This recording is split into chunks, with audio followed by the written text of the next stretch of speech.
ನಿಮಗೆ ಕೆಮ್ಮು ಇದೆ ಆದರೆ ಕಫ ಬರ್ತಾ ಇಲ್ವಾ? ರಾತ್ರಿ ಹೆಚ್ಚು ಕೆಮ್ಮು ಆಗ್ತಿದೆಯಾ? ಹಾಗಿದ್ರೆ ಇದು ಒಣ ಕೆಮ್ಮು ಆಗಿರ್ಬೋದು. ನಮಸ್ಕಾರ ಸ್ನೇಹಿತರೆ, ನಾನು ನಿಮ್ಮ ಆಯುರ್ವೇದ ವೈದ್ಯ ಮತ್ತು ನೀವು ನೋಡ್ತಿರುವುದು doctor Ayu care talks YouTube channel. ಒಣ ಕೆಮ್ಮು ಅಂದರೆ ಕೆಮ್ಮಿದಾಗ ಕಫ ಬರಲ್ಲ, ಗಂಟಲು ಒಣಗಿದ ಹಾಗೆ ಇರುತ್ತೆ, ಕೆಮ್ಮಿದ ಮೇಲೆ ಎದೆ ಮತ್ತು ಗಂಟಲಲ್ಲಿ ನೋವು ಬರುತ್ತೆ. ಆಯುರ್ವೇದದಲ್ಲಿ ಇದನ್ನು ವಾತ ಪ್ರಧಾನ ಕಾಸ ಅಂತ ಹೇಳಿ ಕರಿತೀವಿ.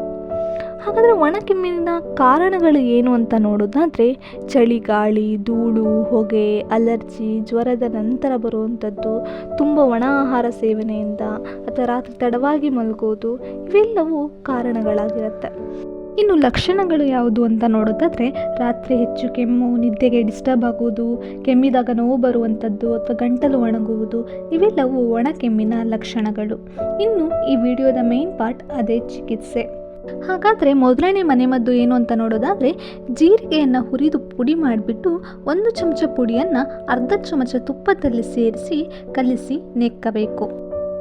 ಇನ್ನು ಎರಡನೆಯ ಮನೆಮದ್ದು ಅಳಲೆಕಾಯಿ, ದ್ರಾಕ್ಷಿ, ಹಿಪ್ಪಲಿ ಇವೆಲ್ಲವನ್ನು ಸಮತೂಕವಾಗಿ ಅರೆದು ಕಡಲೆಕಾಳಿನ ಒಂದು ಗಾತ್ರದ ಮಾತ್ರೆಯನ್ನು ಮಾಡಿ ಆಗಾಗ ಒಂದೊಂದು ಮಾತ್ರೆಯನ್ನು ಬಾಯಲ್ಲಿ ಇಟ್ಕೊಂಡು ಹೀಗೆ 3 ರಿಂದ 4 ದಿನ ಮಾಡಬೇಕು. ಆವಾಗ ಒಣ ಕೆಮ್ಮು ಕಡಿಮೆ ಆಗುತ್ತೆ. ಇನ್ನು ಮೂರನೆಯ ಮನೆಮದ್ದು ಬಾಳೆಹಣ್ಣಿನಲ್ಲಿ ಅಂದರೆ ಪುಟ್ಟ ಬಾಳೆಹಣ್ಣಿನಲ್ಲಿ ಕಾಳುಮೆಣಸಿನ ಕೆಲವು ಕಾಳುಗಳನ್ನು ಇಟ್ಟು ಜಗಿದು ತಿನ್ನಬೇಕು. ಈ ರೀತಿ ಪ್ರತಿದಿನ ಬೆಳಿಗ್ಗೆ 21 ದಿನ ಮಾಡೋದ್ರಿಂದ ಒಣ ಕೆಮ್ಮು ಕಡಿಮೆ ಆಗುತ್ತೆ. ಇನ್ನು 4ನೆಯ ಮನೆಮದ್ದು ವಿಳ್ಯದೆಲೆ ಅಥವಾ ತುಳಸಿ ಎಲೆಯನ್ನು ಅಗಿಯುವುದು ಕೂಡ ಒಣ ಕೆಮ್ಮಿಗೆ ಸಹಾಯ ಮಾಡುತ್ತೆ. ಇನ್ನು 5ನೆಯ ಮನೆಮದ್ದು ಹುರಿದ ಜೀರಿಗೆಯ ಕಷಾಯದಲ್ಲಿ ಬಿಳಿ ಕಲ್ಲು ಸಕ್ಕರೆಯನ್ನು ಬೆರೆಸಿ ತಿನ್ನುವುದು ಕೂಡ ಒಣ ಕೆಮ್ಮಿಗೆ ಒಳ್ಳೆಯದು. ಇನ್ನು 6ನೆಯ ಮನೆಮದ್ದು ಏಲಕ್ಕಿ ಚೂರ್ಣ ಮತ್ತು ಶುಂಠಿ ಚೂರ್ಣ 1/4 ಚಮಚದಷ್ಟು ಬೆರೆಸಿ ತಿನ್ನಬೇಕು. ಇನ್ನು 7ನೆಯ ಮನೆಮದ್ದು ಕಿತ್ತಳೆ ಹಣ್ಣಿನ ರಸ ಮತ್ತು ಸಾಕಷ್ಟು ಉಪ್ಪು ಮತ್ತು ಜೇನುತುಪ್ಪವನ್ನು ಸೇರಿಸಿ ಸೇವಿಸುವುದು ಕೂಡ ಒಣ ಕೆಮ್ಮಿಗೆ ಸಹಾಯಕವಾಗುತ್ತೆ. ಇನ್ನು 8ನೆಯ ಮನೆಮದ್ದು ಜ್ಯೇಷ್ಠ ಮಧುವಿನ ಒಂದು ಸಣ್ಣ ಚೂರನ್ನು ಅಥವಾ ಲವಂಗವನ್ನು ಬಾಯಲ್ಲಿ ಇಟ್ಕೊಳ್ಳೋದು ಕೂಡ ಸಹಾಯಕವಾಗುತ್ತೆ. ಇನ್ನು 9ನೆಯ ಮನೆಮದ್ದು ಏನು ಅಂತ ನೋಡೋದಾದರೆ ಹಸಿ ಶುಂಠಿ ರಸ 1 ಚಮಚ, ತುಳಸಿ ರಸ 1 ಚಮಚ ತೆಗೆದುಕೊಂಡು ಅದಕ್ಕೆ ಜೇನುತುಪ್ಪವನ್ನು ಬೆರೆಸಿ ದಿನಕ್ಕೆ 3 ಬಾರಿ ಸೇವನೆ ಮಾಡುವುದು ಕೂಡ ಸಹಾಯಕವಾಗುತ್ತೆ.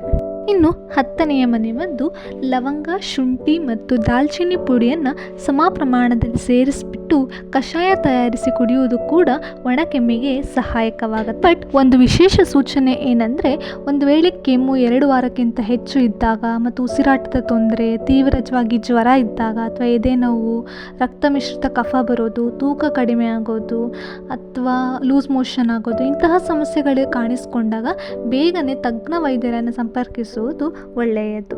ನೆಕ್ಸ್ಟ್ ಇಂಪಾರ್ಟೆಂಟ್ ಪಾರ್ಟ್ ಅದೇ ಪಥ್ಯ. ಪಥ್ಯ ಏನು ಒಣ ಕೆಮ್ಮಿಗೆ ಅಂದರೆ ಹಳೆ ಅಕ್ಕಿ, ಕೆಂಪಕ್ಕಿ, ಜೋಳ, ಗೋಧಿ, ಹೆಸರು ಕಾಳು, ತುಪ್ಪ, ಮೇಕೆ ಹಾಲು, ಜೇನುತುಪ್ಪ, ಒಣ ಕೆಮ್ಮಿನಲ್ಲಿ ಹಗಲು ನಿದ್ರೆ ಮಾಡಬೇಕು. ಇವೆಲ್ಲವೂ ಪಥ್ಯ. ಇನ್ನು ಅಪಥ್ಯ ಏನು ಅಂತ ನೋಡೋದಾದರೆ ತಣ್ಣನೆಯ ಪಾನೀಯಗಳು, ನೀರು, ಹೆಚ್ಚು ಗಾಳಿಯಲ್ಲಿ ಸಂಚರಿಸೋದು, ಹೊಗೆ, ಧೂಳು, ಧೂಮಪಾನ ಇವೆಲ್ಲವನ್ನು ನಾವು ಅವಾಯ್ಡ್ ಮಾಡಬೇಕು.